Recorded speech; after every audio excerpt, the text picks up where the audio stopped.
It's easy to think all computer hackers are the same, shadowy figures hunched over a keyboard, plotting ways to steal your information, breaking into banks and government agencies. From the darkness to the light. These guys are attending the annual hacker convention in Las Vegas, but they're not all here to cause trouble.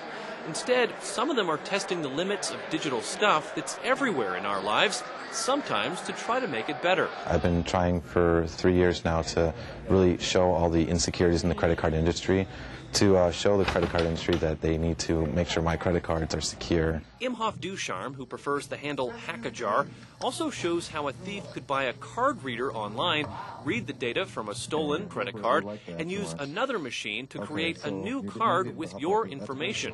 We encountered several hackers at the convention who explained the difference between the do-gooders and the criminals. We love you, Kevin! Kevin Mitnick is arguably the most famous former hacker. You got me, dude. At a hacker gathering in Las Vegas, where he now lives and works as a security consultant, Welcome to Defcon. he's treated like a celebrity. He served nearly 5 years in federal prison for breaking into systems at several major corporations. He was released in January 2000. It's like the bite of the forbidden fruit, right? Knowledge of certain systems, security. A lot of people here work as security professionals. There's, several people, here that are hackers. It's all about knowledge and information and sharing, and it's to each individual's, own morals and ethics of how they're going to use that information. Is it going to be for good or is it going to be for bad? Many hack into their own devices, like video game machines. Some simply want to see what's under the hood.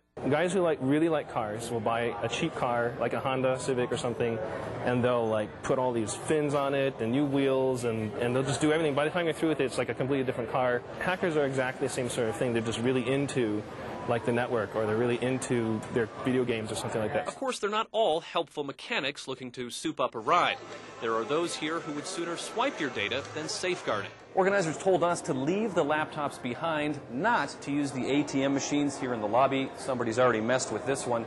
And to keep an eye on our hotel room cards at all times, because some of the folks here can read the information right off this stripe. In a few cases, they're exactly who the government is looking for, not to incarcerate, but to hire. At this hacker gathering, the feds are part of the program. We don't have all the answers. We seek talent wherever we can find it. And so here there's a significant talent pool that is worthwhile tapping into. At the same time, there's a line that we cannot cross. If people have engaged in illegal behavior, then we're not interested in having them work for us. Like any field of expertise, there are those who would enhance it and those who would exploit it. The hacking world is no different. Daniel Seberg, CNN, Las Vegas.